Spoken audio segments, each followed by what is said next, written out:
네, 여러분 안녕하십니까? 경제동문회 개량 6주차 시작하도록 하겠습니다.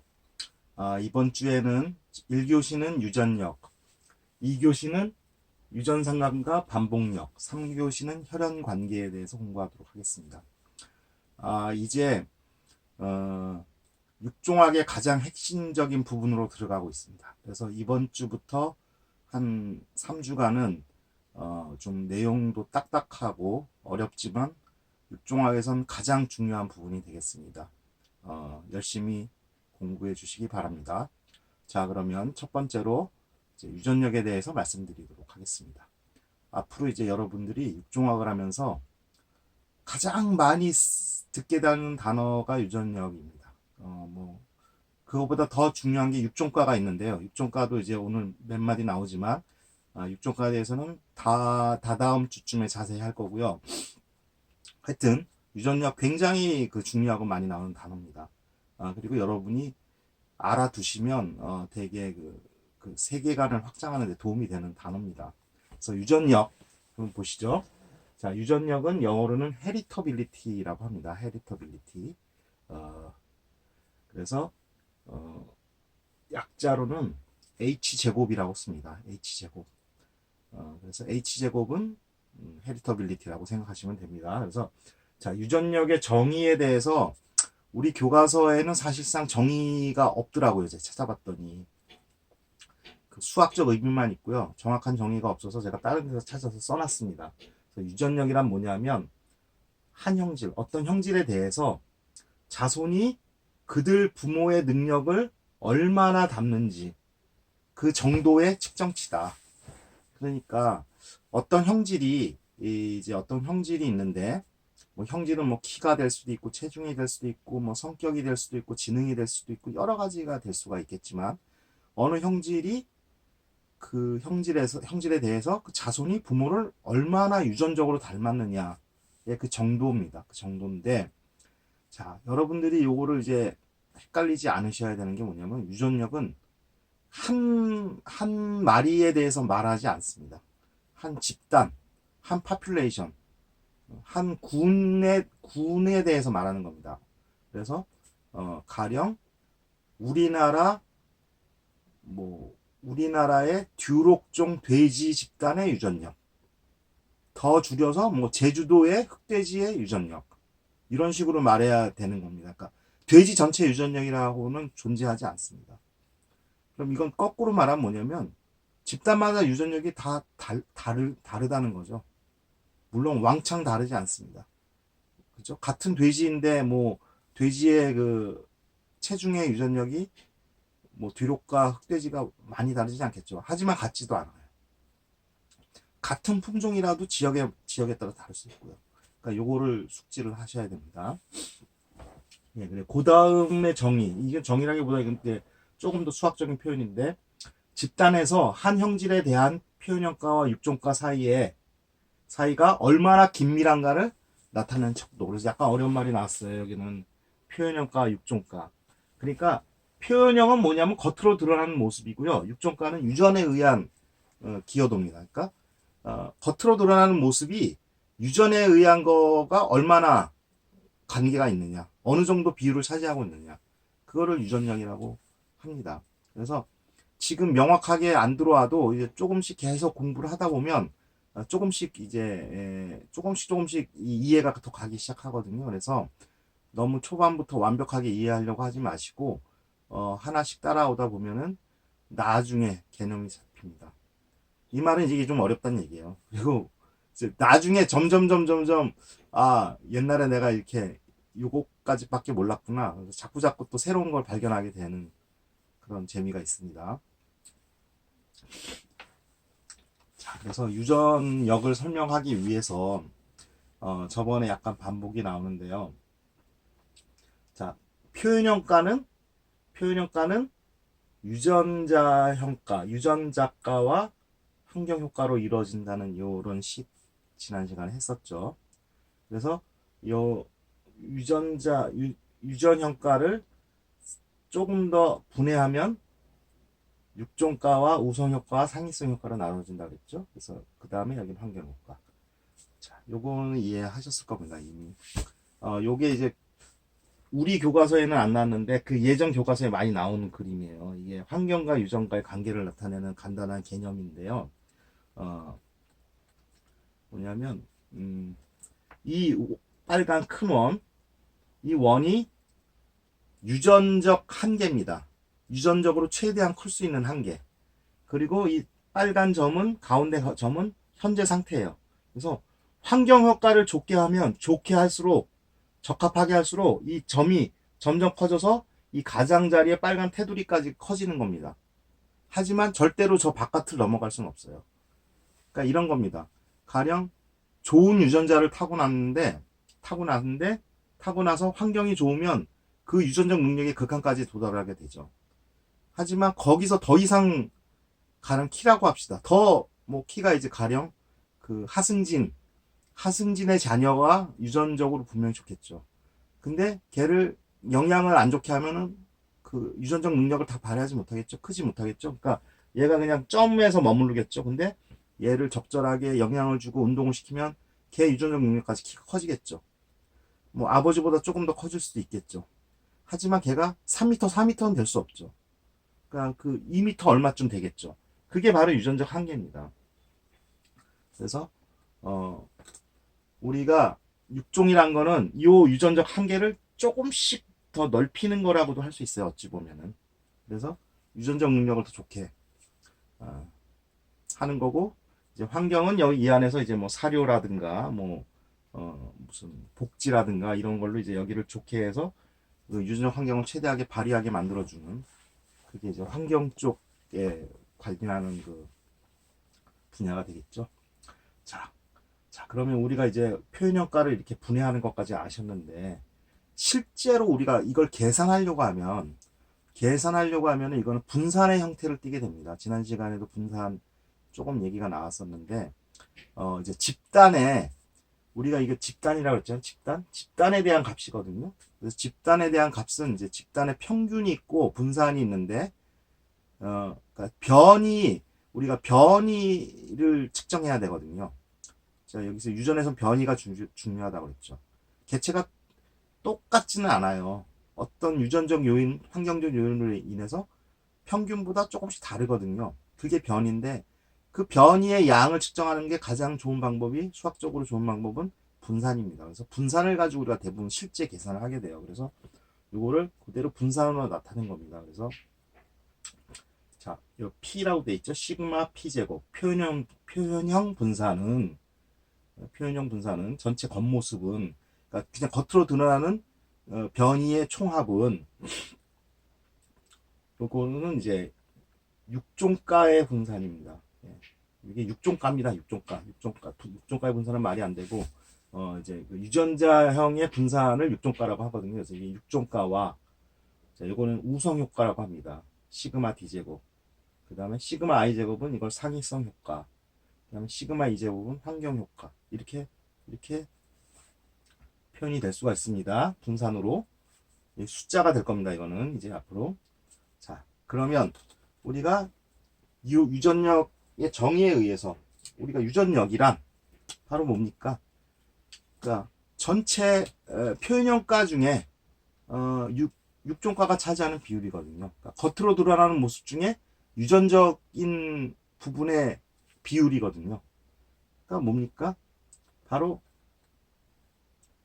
그 전체 시그마 P제곱을 분모로 하고, 거기서 이 유전적인 부분, 여기에 비율입니다. 그래서 넓은 의미의 유전력은 요거를 다 넣은 거예요. 그래서 이걸 이제 시그마 G제곱이라고 하자면, 여기 G라고 안 썼지만 시그마 G의 제곱, 이게 넓은 의미의 유전력인데요. 사실 이 시그마 G 안에는 우성효과, 상위성효과 들어가죠. 그래서 이게 정확한 건 아니거든요. 그래서 좁은 의미의 유전력은 바로 이 육종가만을 넣는 겁니다. 그래서 좁은 의미의 유전력은 시그마 A 제곱. 그래서 앞으로 여러분들은 유전력 하면은 시그마 P 제곱분의 시그마 A 제곱, 이걸 꼭 기억하셔야 됩니다. 가장 가장 기초가 되는 겁니다. 그래서 유전력. 그러니까 유전력은 다시 말하자면 형질마다 다른 것이고요. 형질마다 다른 것이고 집단마다 다른 겁니다. 집단마다. 근데 어떤 형질에 대한 유전력이 집단이 다르다고 해서 왕창 다르진 않죠. 차이는 있습니다. 분명히. 똑같으면 오히려 이상한 겁니다. 똑같지는 않습니다. 조금이나 달라야 돼요. 자, 유전력의 값의 범위는 0에서 1 사이에 있습니다. 0에서 1. 퍼센트라면 0에서 100%죠. 유전력이 0이란 건 무슨 의미일까요? 유전력이 0이라는 건. 그러니까 전혀 유전적 영향을 안 받은 거예요. 지금 내가 갑자기 무슨 뭐 축구를 잘하는 능력이 있다. 근데 유전력이 그건 0이다. 그건 뭐냐면 엄마 아빠가 축구 실력과 무관하게 그냥 나 혼자 스스로 터득했던지 어떻게 돌연변이가 된 거를 말하는 겁니다. 그런 경우가 없죠. 조금이라도 있습니다. 완전 0은 있을 수가 없을 것 같아요. 뭐 하여튼 0이란 극한을 가장으로. 유전력이 1이란 건 뭡니까? 그냥 내가 어떤 발버둥을 치든 게 상관없이 부모한테 받은 게 100% 그대로 발현이 되는 거예요. 어떤 질병 같은 경우에 뭐 그럴 수도 있을까요? 하여튼 유전력이 1이란 것도 굉장히 극한적인 건데 하여튼 그런 의미입니다. 자, 그러니까 유전력을 알아야지 우리가 어떤 형질에 대해서 어떤 방법으로 선발을 하고 교배를 해야 될지 이런 전략을 세울 수가 있고 그거에 대해서 어떤 대책을 마련할 수가 있겠죠. 그래서 하여튼 유전력을 아는 건 제일 중요한 겁니다. 그러니까 유전력이 높은 형질이 있고 낮은 형질이 있을 수 있겠죠. 얼마든지. 그래서 각각을 우리가 전략을 달리합니다. 그래서 우리가 유전력은 크게 저도의 유전력, 중도의 유전력, 고도의 유전력 이렇게 말을 하거든요. 그래서 저도의 유전력은 유전력이 0.2 이하인 것들, 이하 0.2보다 작은 경우를 대부분 저도의 유전력이라고 하는데 주로 번식 형질에 관련된 것들이 많아요. 그래서 뭐 수정률, 수태율, 뭐 출생률 이런 것들. 이건 왜냐하면 그 당시의 상황에 많이 좌우되기 때문에 아무리 뭐 좋은 난자와 좋은 정자를 가지고 태어났다 하더라도 그때 수정이 될 상황이 맞지 않으면 그 다음에 또 긴 시간 또 이렇게 그 발생과 임신과 그 과정 거치잖아요. 그리고 또 임신 그 순간에도 또 굉장히 또 변수가 많고요. 사고 날 수도 있고. 그래서 이게 이 환경에 훨씬 더 좌우를 많이 받는 거예요. 유전적 능력보다. 그리고 중도의 유전력은 0.2에서 0.4 사이에 있는 유전력들인데 이제 보통은 사료 요구량, 뭐 사료 효율, 성장률 이런 것들이에요. 우리가 경제 형질에 해당하는 많은 것들이 요 사이에 있습니다. 그래서 중도의 유전력, 요게 이제 우리가 많이 다루게 되고요. 고도의 유전력, 이것도 뭐 아주 좋겠죠. 육종 연구하는 데 있어서. 그러니까 도체 형질들 주로. 도체 형질이란 건 이제 고기에 관련된 것들. 그 다음에 그 키나 체중 이런 것들이요. 컨포메이션이라고 하는데 모양, 겉모양 이런 것들을 고도의 유전력입니다. 그래서 0.4 이상인 것들 대부분. 그래서 책의 그 표에 뭐 유전력들 예가 나와 있어요. 그래서 그걸 한번 보시고 말씀드렸다시피 그 유전력들이 항상 일정한 게 아니다. 근데 대부분 그때를 비슷하긴 합니다만 그게 딱 그 정해진 고정된 영구불멸의 수치는 아니라는 것을 이해해 주시기 바랍니다. 자, 그럼 우리가 이제 유전력의 의미를 배웠으니까 유전력을 어떻게 측정하느냐, 어떻게 재느냐, 얻느냐 이거를 공부해야겠죠. 근데 왠지 쉽지 않을 것 같아요. 한번 보시죠.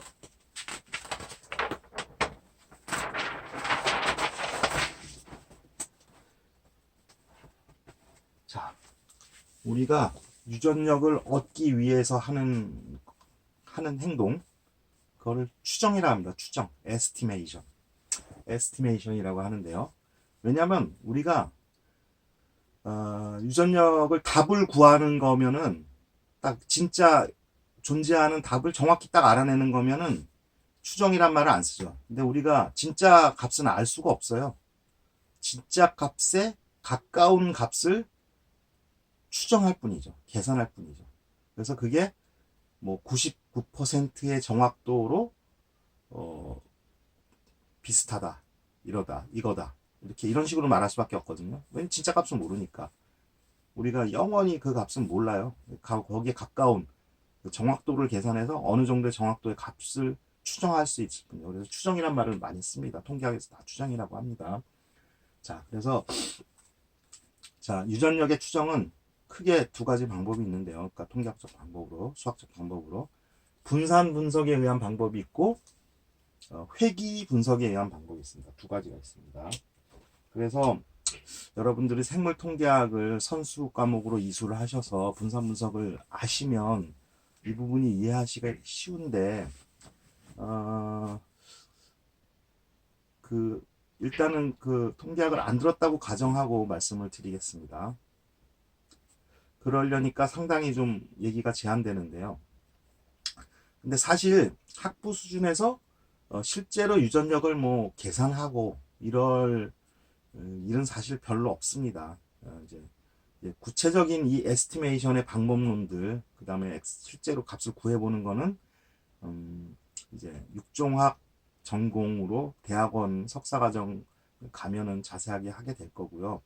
여기서는 이제 육종가가 유전력이 어떤 방법으로 계산된다, 그 원리는 어느 정도다, 그 정도만 이해하시는 걸로 목표로 하셔야 될 것 같아요. 그리고 이제 시험 문제도 가령 어떤 종류의 시험 문제, 육종학 문제에서도 그 이상을 물어보진 않아요. 다 그 알기 때문에 쉽지 않다는 걸. 그래서 하여튼 그 분산 분석을 이용해서 유전력을 추정한다. 이거는 이제 그 아셔야 되고요. 그거의 원리랑 예를 잠깐 들어서 말씀드리겠습니다. 자, 원래 분산 분석, 통계학에서 분산 분석은 뭐냐면 이제 어떤 처리와 처리 사이에 그 유의하게 차이가 있는지 없는지를 알아내는 거거든요. 그래서 각 처리마다는 또 반복적으로 그 일정 또 반복 실험 수가 있습니다. 근데 그걸 잘 들여다보니까 이게 가축의 그 구조랑 되게 비슷한 것 같아요. 가축의 집단 구조랑. 뭐냐면 돼지의 경우 이제 시돼지가 죄송합니다. 돼지의 경우 시돼지가 4마리가 있는데 각 시돼지가 각각 암돼지 4마리의 교배를 한 거예요. 그러면은 시돼지가 4마리가 각 4마리니까 16마리죠. 그죠? 16마리의 암돼지가 있는 거예요. 4개.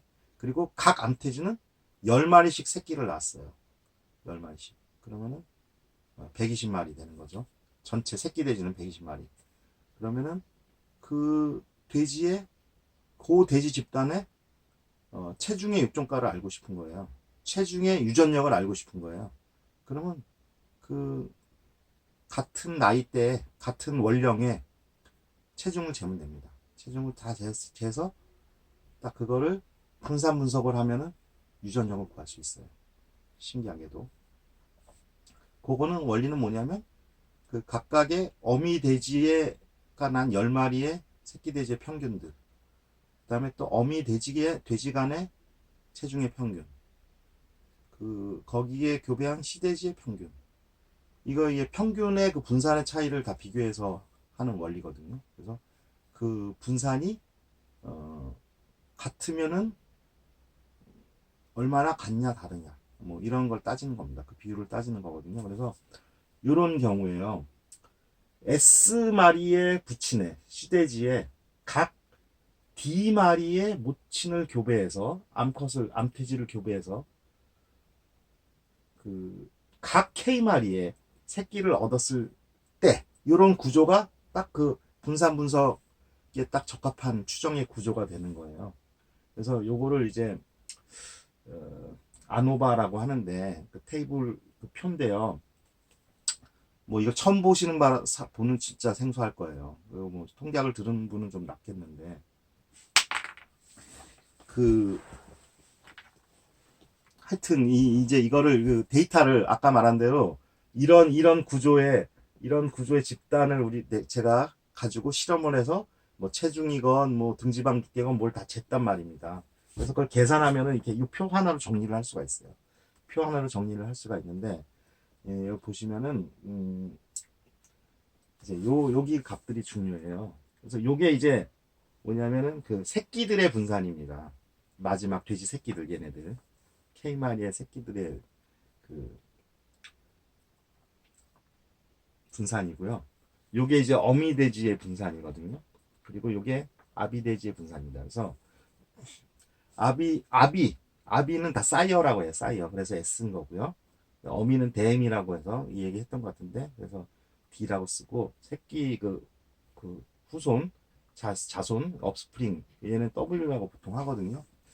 관습적으로 그렇게 합니다. 그래서, 자, 이게 다 이게 숫자로 다 된 거거든요. 숫자로 딱 나오거든요. 표가. 데이터 분석을 하면, 엑셀이든 무슨 다른 통계 소프트웨어로 분석하면 이게 숫자로 딱 나와요. 그럼 요 값을 아니까, K도 알죠? K. 아까 막 K가 만약에 뭐 120이라면 뭐 120마리수 되는 거거든요. 하여튼 그래서 요 숫자를 아니까 얘를 분리해낼 수가 있는 거예요. 요가 말고 요가 말고 요가 바니까. 그 다음에 또 요걸 알면은 요거 알고 요거 알고 요거 하니까 요거를 알 수 있는 거죠. D랑 K도 알 수 있고.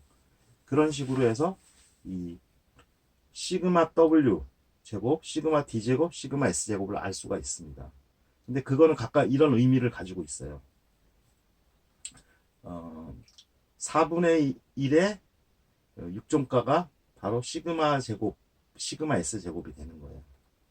그리고 시그마 D 제곱은 요거랑 같은데 여기에 이제 그 우성 효과와 그 모체 효과가 들어가요. 그 환경 효과가 뭐 이런 게 들어갑니다. 그다음에 요건 전형매간의 이제 그 자손인데 반형매간의 자손인데, 그러니까 이제 엄마는 같고 아버지는 다른 애들. 죄송합니다. 아버지는 같고 엄마가 다른 애들 이건데, 요거는 요런 관계가 있거든요. 그래서 요거를 싹 다 더하면요, 다 더하면은 1이 돼요. 1. 즉 전체 그 표현형 분산이 되는 거거든요. 이걸 다 더하면, 그러니까 자, 이게 1이 되고 이게 이거 더하기 이거 더하기 이거가 되는 거거든요. 그러니까 시그마 S 제곱, 시그마 D 제곱, 시그마 W 제곱은 표현형 분산, 시그마 P 제곱이 되는 겁니다. 그래서 우리가 어떤 값을 측정해서 이 표를 통해서 각각의 요 값을 뽑아내고 알아냈죠. 알면은 우리가 바로 그 육종가의 정의식에 의해서 육종가를 구할 수 있습니다. 이렇게. 부모의 부친의 성분으로부터, 모친의 분산 성분으로부터, 부모 양자의 성분으로부터. 자, 이걸로 구할 수 있는 거죠. 그러니까 우리가 이 아비의 분산, 시그마 S 스퀘어, 시그마 S 제곱의 값을 알면은 얘를 알 수 있는 거죠. 육종가를 계산할 수 있는 거죠. 이렇게. 그래서 이걸로 좀 감이 잘 안 잡힐 테니까 예를 들어서 스크립트의 숫자를 한번 해보자고요. 마침 책에 예가 있습니다. 책에 예를 보면서 해보죠.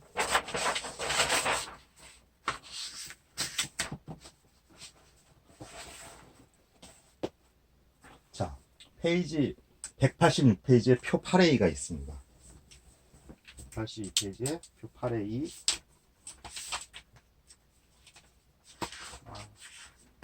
186페이지에 표 8A. 예, 제가 지난 시간에 요거 자세히 설명한 적이 있었죠. 요 표의 요 수치를 가지고 육종가를 구해보도록 하죠. 육종가를 구할 수 있는 표입니다. 이게 보시면 가상적인 젖소 집단의 능력이었어요. 이게 아마 산유량이네요. 산유량. 젖소 집단의 산유량인데, 이 보시면 시수소가 3마리, 1, 2, 3번 3마리가 있고, 각 시수소마다 딸소, 암소를 4마리씩 난 거예요. 1, 2, 3, 4, 1, 2, 3, 4, 1, 2, 3, 4. 그러니까 그런 경우고, 이 경우는 이제 앞의 경우와 약간 틀린 게, 앞의 분산 분석은 어미가 어미가 자손을 여러 마리 낳아요. 그죠? 돼지의 경우 10마리 정도씩 난다고 그랬죠. 근데 소는 보통 대부분, 가끔 쌍둥이 낳지만 대부분은 어미 한 마리가 새끼 한 마리 낳거든요. 그래서 분산 성분이 분산 분석표가 좀 훨씬 간단해집니다. 이렇게 간단해지고요. 그래서 실제로 그 값을 구해본 거예요. 그래서 부치는 1, 2, 3번 3마리였죠. 그러니까 3 빼기 1에서 부치는 자유도는 2가 되고 모치는 각각 부친 하나당 4마리씩이었죠. 4마리씩. 그러니까 실수 한 마리가 4마리씩 딸소를 낳죠. 그러니까 12마리인데 그래서 각 한 시수소당 4마리. 그래서 이게 4입니다. D가 4. 그래서 그게 3마리 있어서 이제 4 빼기 1 곱하기 3 이렇게 자유도 이렇게 구하는 거거든요. 전체는 이제 12마리인데 자, 그래서 여기서는 딸소가 되겠죠. 이 표에서는요. 여기서는 이제 9가 되고요. 그래서 한우 젖소와 같이 한 마리의 모친으로부터 한 마리 자손이 생산되는 경우를 실제 계산한 거예요. 그래서 이 교과서에 계산된 값이 이제 평균 제곱합은 뭐 이렇게 구했고 이거는요 저기 아까 그 표 8-의 그 값들을 다 이제 컴퓨터에 입력을 하고 계산을 하면 이렇게 값이 딱 나오고 이거는 이제 이걸 설명하려면 통계학이 되니까 설명하지 않겠고요.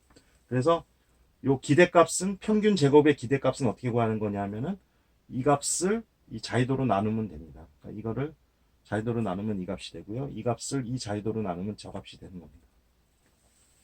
자, 그래서 요거의 그 기대값은 요게 바로 시그마 W 스퀘어가 되고 요게 시그마 W 스퀘어 더하기 B 곱하기 시그마 S 스퀘어 돼서 우리는 최종 알고 싶은 요거거든요. 시그마 S 제곱 요걸 알고 싶거든요. 왜냐하면 요 식에 의해서 유전력을 구할 수 있기 때문에. 그래서 자 우리가 저거대로 넣으면 됩니다. 그러면 여기서 시그마 S 스퀘어가 나오고 시그마 S 스퀘어에 여기다 값 넣으면 요값 맞죠 이미? 요값 아니까 유전력이 구해집니다. 여러분 한번 계산해 보세요. 직접 요거는. 그래서 이렇게 하면은 우리가 유전력을 계산할 수 있습니다. 이게 이제 분산 분석으로부터 유전력을 구하는 대표적인 방법이죠. 그러니까 우리가 어떤 집단의 형질의 측정치를 알고 있으면 유전력을 구할 수 있어요. 근데 이제 여기서 중요한 거는 보시면 알겠지만 반드시 이제 다른 세대 간의 값을 알아야 돼요. 그 부모와 자식의 값을 같이 알아야 된다는 거예요. 그래야지 유전력을 구할 수 있어요. 당연하죠. 윗대에서 아랫대로, 위에서 아래로, 조상에서 자손으로 얼마나 내려오는지를 알아야 되니까 한 세대 값만 가지고는 알 수가 없죠, 유전력은. 그러니까 가령 여러분 그 반에, 여러분 과에 그 키를 평균을 내서 뭐 평균을 내고 분산을 구하고 다 구할 수 있지만 유전력은 몰라요. 여러분의 값으로만. 근데 여러분들이 부모님 키랑 여러분 키를 가지고 계산을 하면은 여러분의 키의 유전력 구할 수 있을 것 같아요. 네. 그런 식으로 계산을 하는 겁니다. 자, 그 다음에 유전력을 구하는 두 번째 방법으로 회귀를 이용한 방법이 있습니다. 회귀를 이용한 방법이 있는데 책에는 친자간 유사도에 의한 방법이라고 그랬는데 같은 말입니다. 그러니까 회귀라는 게 통계학적 용어 회귀라는 게 어떤 두 측정값이 두 데이터가 얼마나 어느 한쪽에 의해서 얼마나 영향을 미쳐서 유사하냐 이걸 말하는 거거든요. 그러니까 이런 거예요.